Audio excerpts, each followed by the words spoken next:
went 4-star for the first time at Les Études de Pau in France last October. They had an unfortunate 20 penalties on the course. A big American contingent there last year, hoping to see some insight into the mind of Pierre Michelet, the designer for this year's World Championships in France. And of course, Andrea is the fiance to Buck Davidson. And so it's a pretty close little family here in the United States. And she rode the horse to the advanced level, and then Carl took the ride, and now Michael. Michael is probably the fittest of all of our athletes. He is a big, huge proponent of the CrossFit system.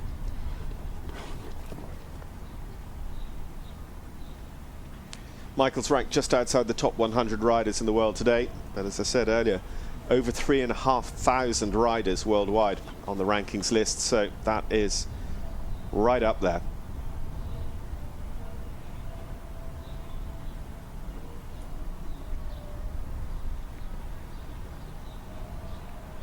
It's interesting, he rides the horse in a full cheek snaffle. And so, you know, you don't see that all the time in the dressage. You see more of the some sort of a egg butt snaffle or loose ring snaffle, something like that, or a Boschem. But he chooses the full cheek, which is interesting. The argument is that it helps to have the horse more sensitive to turning. Michael's half pirouette there. Obviously, again, one of those balancing acts, because if he'd sat back and tried to ride for more of the pirouette and less of the turn on the haunches, I think Mensa G might have just started throwing the toys out of the pram. So you never want to ruin the 95% trying to get the extra 5%.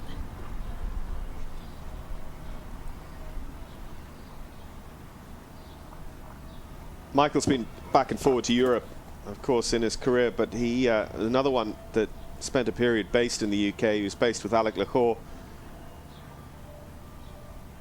Well, and of course, his wife, Natalie, and her whole family are from Belgium originally, and so he spends a lot of time on the continent. Knows a lot about the continental horses and their breeding, and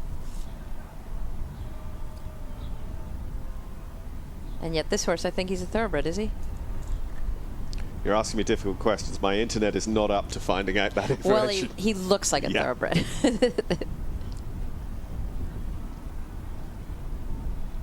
I've probably got that wrong, but very settled. I'm delighted with the horse's temperament in the ring. We haven't seen very many that are this settled, given the conditions.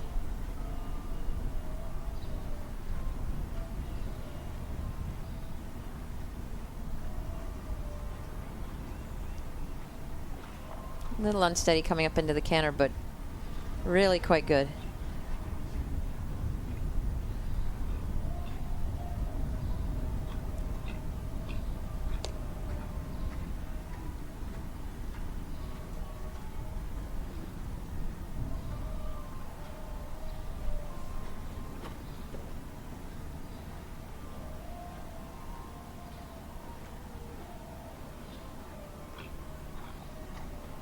You ready for the flying change? Oh, changed. Did he? Oh, dear. Changed early behind and late in front, and then changed back behind. I call that leg salad.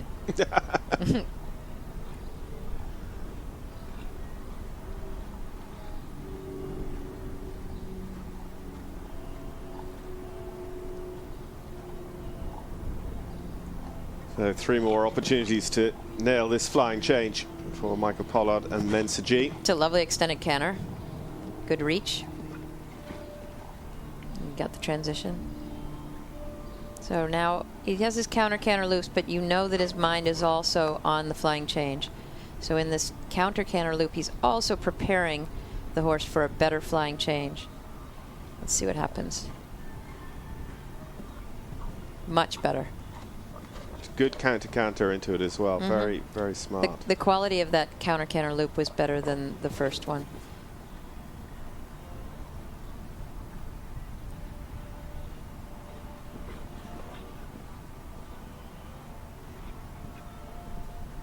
Late behind. So the right to left is a little bit more difficult so far than the left to right. Let's see what that proves. Yep, the left to right is certainly the horse's stronger change. Which basically equates to handedness in humans. Horses are naturally stronger and more flexible on one side, and one of the jobs of the trainer and the rider is to try and balance that out. Very good halt at the end. Yeah, for sure, there are left-handed and right-handed horses.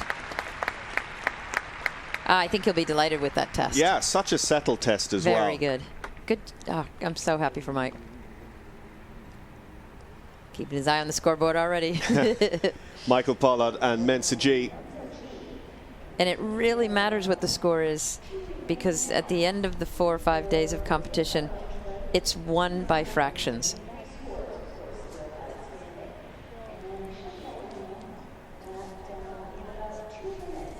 So you say we just saw him play that balancing act through the half pirouette. He just sacrificed a little bit of it to keep Mensa G on track for the rest of a really nice test. And you'll be delighted to know that I just got confirmation that it is indeed a full thoroughbred. How about that? One of our little research elves popping in. Yeah, exactly. It was really nice in the walk. He was so relaxed, the ends of his ears had gone a bit floppy as well just before the upward transition to canter. Another one just turning away from the gate before he finally leaves the ring. Michael Pollard and Mensa G.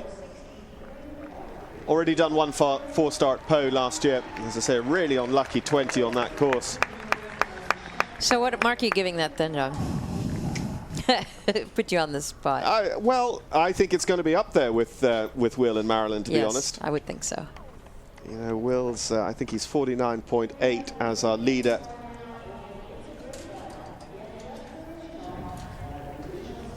We'll have to wait for another full ride before we see Michael's score.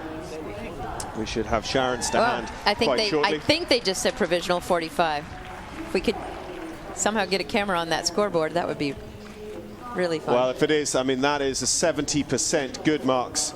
There it is, 49.5. 49.5. So actually, that is not quite good. We heard a 4 and a 5, but we didn't hear the 9 in between. 49.5. I think that, though, still goes into the lead. But as you say, only by fractions, by tenths of a penalty. Yes. Yeah.